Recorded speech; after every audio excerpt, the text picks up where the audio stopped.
if you've got a newsletter out there, or even you'll notice on social, anytime you get real with people and you show something familial or an experience or a story that relates to humans, right? Where it pulls heartstrings, you'll get a really good response as long as it's authentic.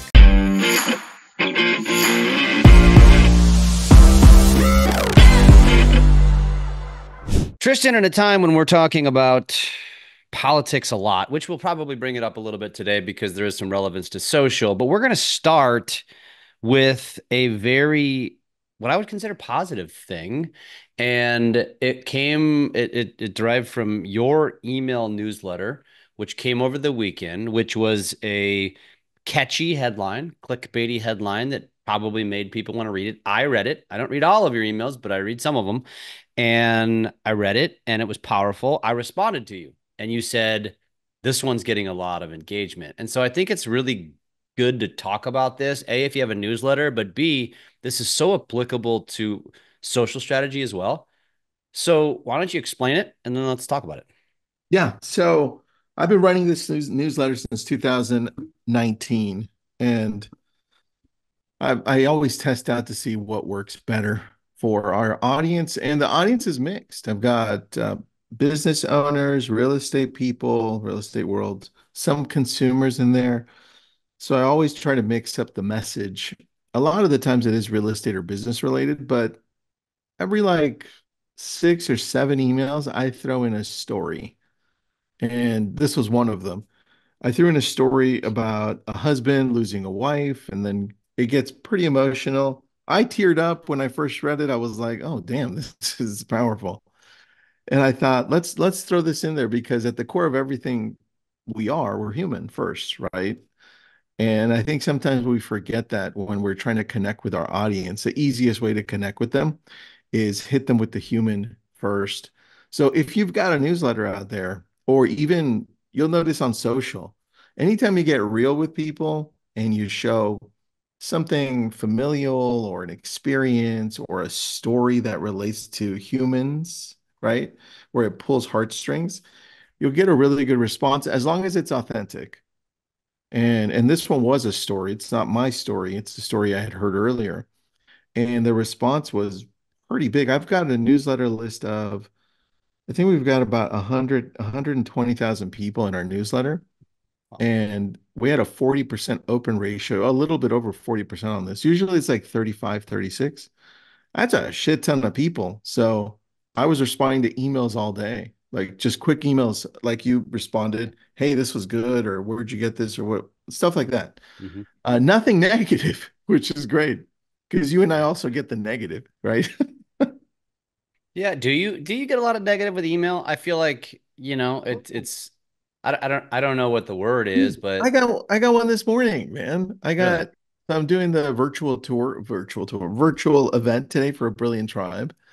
And somebody emails me back and says, "Hey, I would have loved to attend, but there's just no person of color in Oh, your virtual event." And I'm like, "Dude, just because it's black and white, you can't tell I'm Mexican? What the hell's going on here?" yeah. Yeah. Anyway, And as stupid somebody shit. who probably knows you too, that displays some serious ignorance and a very someone looking very much on the surface, almost like they're trying to pick a fight over Yeah, and race. I'm not even responding to that one. But with the emails in general, when you're looking at creating and engaging your audience when it comes to a newsletter, you've got to mix it up. And to me, it's almost like social media. You've got to mix it up. You do this very well because you bring in your daughter all the time. Your daughters are your family. Hmm. And that's a different connection. Like I love seeing that, right?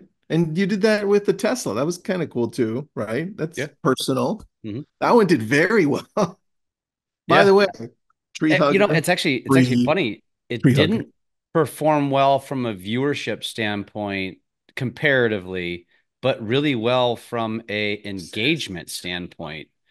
Everybody was commenting. I actually thought I would get a lot of haters on it, and I didn't. It was I hated you on it. well, yeah, but that's just you. I mean, that's what you and I do to each other.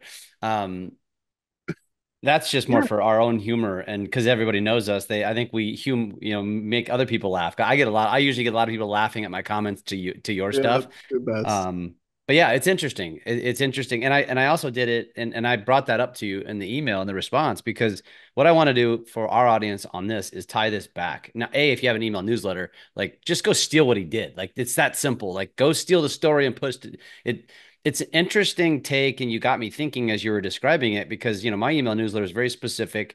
I share like my top three social posts from the previous week. It's kind of a reason. The reason I do my email newsletter is because I know things get diluted, so it's like, it's just another medium to say, hey, did you see this? This is Yeah. valuable. Here, check it out.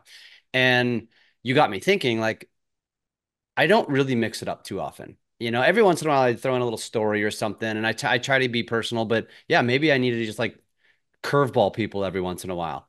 Yeah, you And do. You 100% do, because ever since I started throwing in the stories, it upticks every time. You should watch the newsletter. It's like it gets shared, people reopen it, and then it comes back to the normal yeah, ones. yeah, So I try every five or six, and dude, like stories about it's not even real stories, it's lessons like this one. I don't know if this is a real story or not, but um just lessons, and people are like, oh, I can relate to that. Oh, I can relate to that. This is a good story. I'm going to share this story. yeah, And I think it just helps all of us because we think through stories, right? yeah. Everything you're describing too is basically parallel to social. Mm-hmm. Everything you're describing. If I didn't know you were talking about email newsletter, I would think you were talking about social. And I think that's the point. And so even with that, even with what here's a challenge for audience, for the two or three people that are listening. I want to see one of you. If you do this is a challenge. I'm not going to do it. It doesn't apply to my audience. But I challenge you. Take Tristan's email newsletter. If you didn't read it, shame on you. You should now go read it. Or if you're not on the newsletter, double shame on you. And go get the email, and then I want you to do a social post and tell your audience, like, let's come up with a hook for this. I want you to read the email as a social post. And it's just and so I think the hook is something to the effect of, this one will tug on your heartstrings. So I subscribe to this newsletter from one of my mentors, or a jackass, however you want to describe Tristan. And and and this email came across this past weekend, and it literally drove me to tears. And it's such a powerful message that I wanted to share it with you. And then read it. Story time. That's it. So, good hook, little intro, understanding what it is, read the story, and then at the end, maybe give not a call to action. You don't have to sell anything. Maybe just say something, to ask a question like, how did this make you feel? What do you think about this? And then leave it at that. I challenge somebody, do that. I want to see what happens. And if nobody does it, well, then I know that Tristan, either A, they don't like my advice, or B, they're not listening. One of the two. Well, Brian's listening. We know Probably. we know Brian, and Brian has a newsletter, Ooh. right? But Brian, yeah, use it in your newsletter. But I'm challenging you to do it as a social post. And I challenge you, because it's actually, every time I ever do social posts and I lead them in with, and I say something in the first sentence about this being a story, I feel like I get an uptick in viewership. Like, there's just something about the word story. I've been saying this for a while now. You just say that in the beginning and then give them the story. Don't use it as a teaser. Actually give them the story. Actually give a story and use that in your hook. For me, it tends to work. I don't know why it is. No, I like that, man. I like that. All right. Subject line, grab a tissue. This one will pull your Yep. heartstrings today. Now let's shift over. Well, actually, let me share one more thing about that Oh, too. shoot. I do want to share more thing, and I want to remind everybody, because I was already thinking this before I got your email. It just kind of solidified it. I did a post over the weekend talking about moving my boat hoist. This is not super exciting stuff, but very personal. It performed really well, got a lot of engagement, and it just validates people really want a backstage pass on your life. Now, Tristan, I haven't told you this one, but I'm going to do, we sell our condo a week from today. for the today that we're recording this, and then we move into a new place at the lake.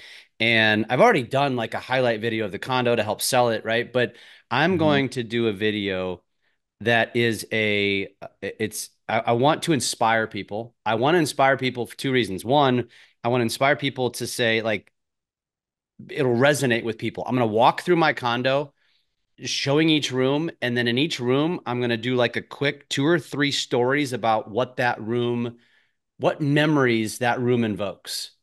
Uh, you Mm, know, each room. And mm. go on. Yeah. Dude, have Winter do it. Winter, what memories do you have of this Well, room? true. I wish I had all my kids here because honestly, the condo has a deeper history with the older kids because they've been there from day one. Winter's Uh, only had 5 years. We've owned it for 13. You oh, know what I dude, mean?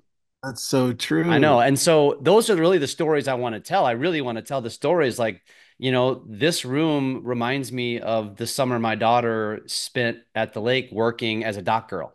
Like that's what reminds me. And so it's like I want to talk through that stuff because I want it to not only be super authentic, but I want to inspire people to say, God, I want to create my own memories. We need a lake play. Like that's really the driver behind it. But I really also want to see how it performs because I just think that super like I think people will really relate to it either way and be like, oh my God, like and get them thinking about their places.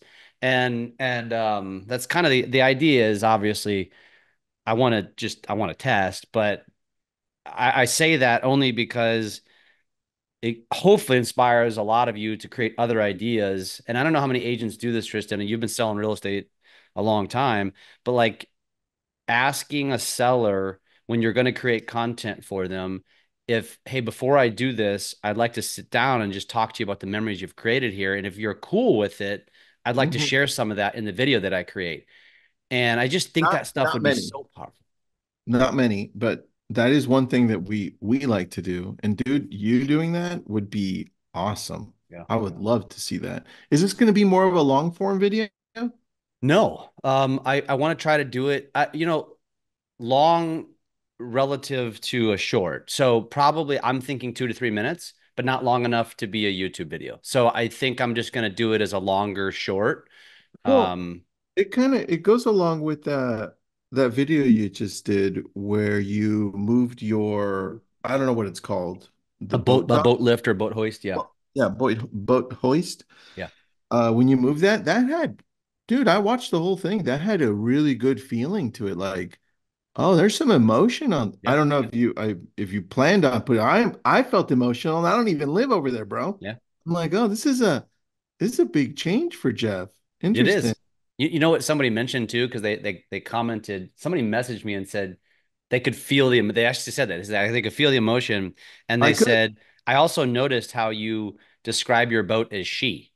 And it tells me how Um, much the boat means to you because you refer to it as like a human description, and she has only known this boat dock and she is moving to this new like because I take really good care of my boat, and it was just interesting that somebody picked up on that.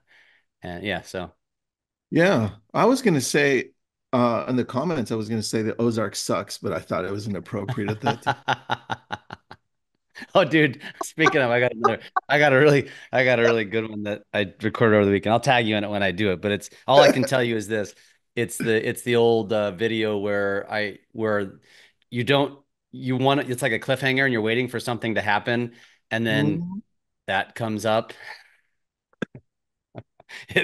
You'll laugh when you see it. You'll laugh when you see it. Okay, send it to me I just will. in case I miss it. I will. All right, we got 5 minutes. Let's talk about politics and social media. I mean, I think it's become a staple now, Jeff. Yeah. Yeah. I think I think we bring up politics on every session now. For good Um, reason. For good reason. It's trending, and it's going to continue to trend. yeah. So, what did you discover by Googling something? Because I discovered it too. Yeah, well, so Kaylee, who works for us, who's my daughter, always gives us kind of some trending thoughts and ideas. And she said, I'd like to see you guys talk about how there's rumors that politicians are paying influencers to back them, basically. And so I wanted to look this up without leaning either side because Yeah. the rumor is that it's one side doing this. I wouldn't surprise me if both sides were doing it. But so I just typed in, are politicians paying influencers for support? Just something very generic. Oh, hold And on. you and I both did this. I didn't think about throwing it onto. You did it on Google. Tell me your results on Google. I'm going to try something else really quick. The first headline is Democratic organizations paying influencers to help win over young voters. The second one is a look at how political campaigns use social media influencers. That's a couple of them. Then there's a YouTube video. Uh, Kamala Harris is paying OF creators. So it's interesting. It must be a that's the rumor mill is the Democrats, and I don't necessarily look at this as a bad thing, Tristan. To be honest with you, No, I think it's I smart. think it's smart. I don't Yeah. blame either one of them. To be honest with you, they should. No. Well, I mean, it goes back to the idea of politicians aligning themselves with like um, movie stars or just someone of influence Taylor before Swift, social. Yeah, all that. But what did you type in on Google? Are politicians paying our influencers yeah, our politicians paying influencers for support. for support? Now I'm going to AI. I'm going to Perplexity, Okay. and I typed in, are politicians paying influencers for support? And let's see what it says. Use of influencers in political campaigns. It brings up President Biden first. It brings up the Democratic Party, and and then it brings up some ethical considerations for authenticity. Interesting. I mean, Uh, I don't know about you, but ethics are out the damn window anymore. I mean, dude, it's not you. You've seen those. You've seen on social where it shows the old debates where Nixon and Kennedy were going back and forth, super like amazingly polite and kind. And then you fast forward to us. It's Yeah. like it's a Yeah. disaster. That Well, you're and right. It's it's gone. even the whole debate thing, which, again, I'm very middle. I think people think otherwise, but it was it, if you're going to allow CNN to, and we all know other news organizations, they're very one-sided, right? If you're going to allow CNN to be the host of the first one, then you need to allow the opposite to be the host of the second one, or whatever happened to the live audience, the town square style debate setup. Um, Like that's what we really need. And I'll be honest, and we talked about this a lot over the weekend for some reason, because I I just this is just my opinion. I don't like either one of these candidates, to be completely honest. I think I'm of the belief, and maybe this is old fashioned. I believe that my president should be very eloquent, and they should be able to talk in any setting and spout off what they believe in and what they're going to do and what they're going to support. And I don't feel like I get that even in the slightest ounce from either one of these candidates, and it's disappointing because I mm, think they're both buffoons in their own right. Um, and it's I also think it's a testament to where politics has gone. Our president is a puppet, and I think I said this in the last episode. They're a puppet, a pawn for everyone else in their parties, to basically just be like, here, you stand here, and then we're going to make all the decisions.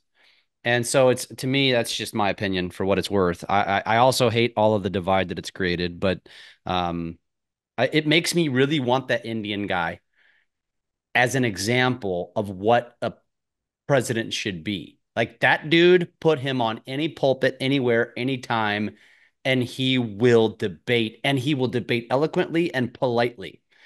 And that's what I want. And I want to see somebody from both sides challenge it out. I want to watch every debate, and then I want to make my decision. That's what we have lost. And it's so disappointing. dude, you said it right. I think we just don't have good candidates. They don't represent. I don't think any of them represent who we want to be as Americans, Yeah. and which sucks. Trump's too popular, and no Republican can beat him. And Kamala is that, am I saying it right? I can't even. Kamala? Yeah. Kamala, okay, Yeah. is a product of just being the VP. That's it. I mean, that's the unfortunate thing. It's like I don't know if she really is even that great. She just got thrust into this by default, And I just that's not the president I want either. I don't want a by default president. Come Mhm. on, man. Like, give me some candidates to choose from. I agree, man. I agree. All right. With that, I think, well, what do you think really quick and then we'll go? Do you I think it's a think smart I move think on if both people sides? I think that I was also just thinking this, should you create content like a what I just rattled off? Yeah, I think most people agree with us though. I think most people know that our candidates both suck badly. But the And neutrals are quiet. well, the neutrals are quiet because of the whole system. The neutrals are being pushed down because both parties dominate really who they choose, right? And they have to go up the ranks a certain way. Yeah. But dude, and then this is why you've seen what happened to Elon. It's like he slowly started on one side and then he's shifting over to the other side because it's everything is political. It's so nuts, Yeah. right? So you're saying Tesla owners are now red instead of blue? I don't even know. You know But what? I'll we'll leave that for I'll next time. I'll That's a end on great that too. post. I'll end on that. So we paddled over. You probably didn't see this, but my we took the boat over. We took the jet ski over because we moving our stuff, and so we have a Cash has a fishing kayak, and I have a paddleboard, and so we were talking, and I'm like, well, we should just bring the boat over, pick them up, and bring them back over because it's like 3.5 miles by water, and I'm like, you know what? Why don't we just paddle and kayak over? Like, let's just go out for an excursion. This would be fun. Anyways, Mhm, we did that yesterday, and it took like a little like an hour and 20 minutes. And I went by a house because you're usually going by pretty fast on a boat. You're not really paying close attention, but going by slowly, there was a mhm. blue, it looked like a Trump flag, but it wasn't because there's a lot of Trump flags at the lake. It was vote blue. And I was like, whoa, they do Wow. exist. Oh And I my videoed it and I gosh. was You like, caught it oh, in the wild. yeah, yeah. It was kind of funny. Anyways. All right. Thanks, Jeff. Thanks, everybody.